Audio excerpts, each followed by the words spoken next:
street in the village of Tupper Lake.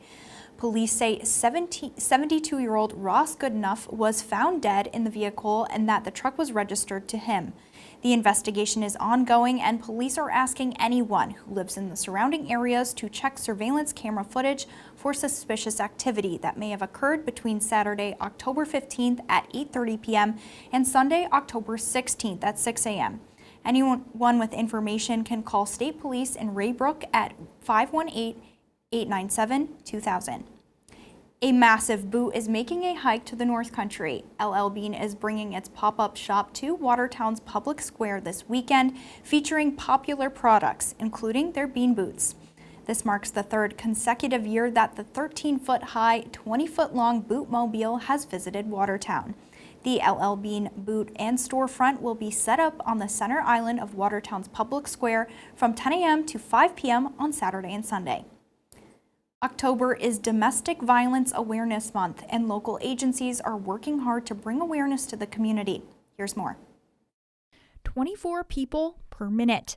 That's how many people fall victim to physical violence, stalking, or rape by an intimate partner in the U.S., according to the National Domestic Violence Hotline, an issue continuing to impact the North Country. Our numbers continue to rise. The good thing about awareness is that it does bring the community information about how they can seek services, and that it really is happening. The Victims Assistance Center, operating the only safe shelter in Jefferson County, says many victims may not realize domestic violence is happening to them. Domestic violence comes in many forms, whether it's physical, sexual, emotional, financial even. Domestic violence also prevalent among the North Country's military community. Fort Drum's Family Advocacy Program is spreading awareness through education. We try to create a lot of awareness throughout the entire installation with static displays, outreach tables, programs. We do a lot of paint with your mate programs with stress management within a relationship. Helping to remind families that they are not alone. Realizing some of the hardships that our military families go through and some of the added stress that they go through really it helps us focus on that foundational stuff. Then from there we go on to, well, you know, this is what a healthy relationship looks like, this is what an unhealthy relationship looks like. For those who are victims of domestic violence, both the Victims Assistance Center and Fort Drum have hotlines operating 24 hours. Individuals can also call the National Domestic Violence Hotline. Evans Mills Raceway Park is starting a new holiday light display tradition. Northern Lights with community partners Brando Displays will be transforming the asphalt racing facility into a drive-through holiday wonderland. The event is expected to open Thanksgiving weekend and run through New Year's weekend, operating from 5 p.m. to 10 p.m. every Thursday through Sunday. The Raceway Park hopes to attract patrons from multiple counties and Canada. Owners Lee and Peggy Gill say they are looking to create a community event that is wholesome for families, and they say they want to give back to the community, service members, and their families.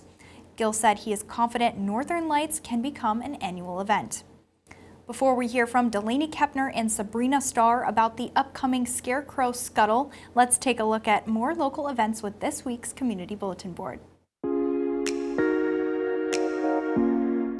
The Ogdensburg History Museum will participate in Trunk or Treat on Saturday, October 22nd from 1 p.m. until 3 p.m. Look for them in their back parking lot on the corner of State Street and Washington Street. The St. Lawrence County Historical Society presents Spirit Whispers on the Grass October 21st and 22nd at the Silas Wright House on East Main Street in Canton. Call 315-386-8133 for more information. Lucky Star Ranch is hosting a day at the ranch on Saturday, October 22nd from 10 a.m. until 3 p.m. The event is located on Lucky Star Road in Chameau and has fun for the whole family. The annual book sale at Flower Memorial Library in Watertown will be held from October 22nd through the 31st. Preview night is Friday, October 21st. Do you have an event you'd like to share with the community? Share it with us. Submit your event by going to our website, informnny.com. Then click on Community, then Community Events, and explain the event. ABC50 will then share your event with the North Country community. Know a student in Jefferson, Lewis, or St. Lawrence County making a difference in their community? Tell us about them and they may be recognized as one of NNY's next generation. One student will be recognized each month and will be given the chance to win a $1,000 award next year. Each monthly finalist will be highlighted online and on television. All 12 finalists will be featured in a 1-hour special on ABC50 and the North Country CW next year. For more information or to submit your nomination, go to informnny.com. I'm here with Sabrina Starr from the JRC Foundation. So first off, thank you so much for being here today. Thank you for the invitation. Oh, no problem. And we do have an event coming up, but first we just kind of want to touch on the JRC Foundation and what you guys do, because you guys do some awesome work in the community and offer so many services. Sure. The JRC Foundation is actually an offshoot kind of the ARC Jefferson St. Lawrence. So the ARC itself provides supports to individuals with intellectual and developmental disabilities. Between the two counties at this point in time, we are supporting approximately 1,500 people. Wow. The agency has been in service for approximately probably 70 years at this point in time, and it's very important for the agency. We try really hard to help people achieve their goals and their aspirations. There's a number of services that the ARC lends to the people we support. We have vocational services, we have child and youth services, we have rehabilitation programs, we have a preschool. It's one of our facilities, Bright Beginnings. We offer family support, we have residential facilities. So there's a lot that the ARC brings to the community. And the role of the JRC Foundation is actually to support the ARC. So we do fundraising events, and the funds that we bring in are used for things like capital improvements. We provide specialty staff training. We provide funds to cover needed equipment that might not be covered by insurance. Funds for travel, vacations, day trips. We had some folks that went to Darien Lake for a weekend, things like that. So the foundation, is really important to the agency to try to make sure that we are providing all of the best for people in our community. One of the other things, of course, is we try to have events that provide inclusion for people we support into the community, such as the Scarecrow Scuttle. Yeah, and that's coming up October 28th, correct? 29th. 29th, sorry, I'm a day off. Okay, next Saturday. Next Saturday, and it's a super fun event at Old McDonald's Farm. Yes. And kind of what can people expect at the Scarecrow Scuttle? So the Scuttle has a 5K, which people can either run or walk, and that's out along a route that we mark out on the road. In addition, there is also a 2-mile family fun run or walk that will kind of meander through part of the farm. We encourage people to come in costume, just to have a fun day. The 5K is timed, and we also will have awards for best in certain categories. And children that are registered for the day actually will get a free pass to Old McDonald for the afternoon. So you're encompassing all of the fall vibes, and it's all for a great cause. Absolutely. I know we toured the ARC when it just reopened after all the renovations, and it's a beautiful building, and you guys really do such important stuff. I know you mentioned all of it, but providing that to the community is honestly so important, and I feel like possibly a lot of people don't even realize it's right here and available to them.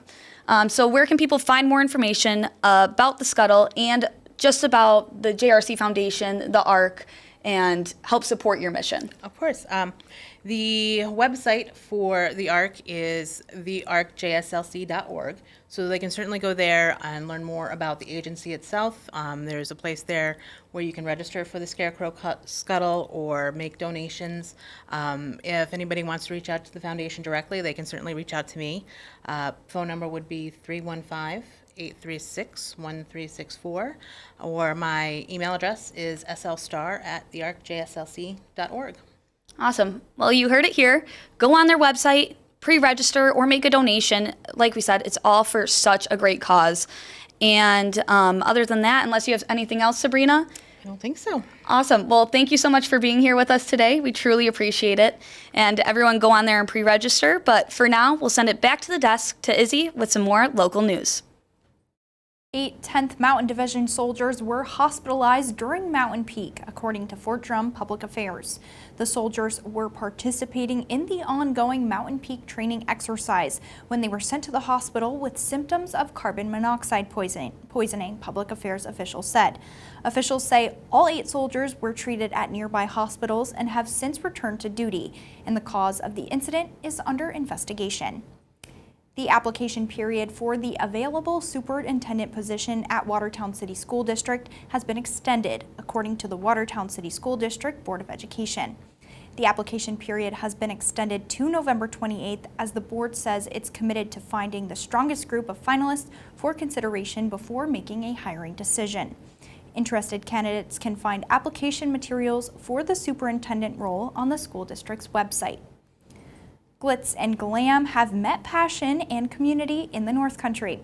Watertown is now in the spotlight as local resident Juan Aguiar won the title of Mr. Gay Empire State New York earlier this month. Here's a look at his story. That was a major, big moment in my life. It was my first step into self-acceptance. That solidified, that I am a gay man, that I am out there.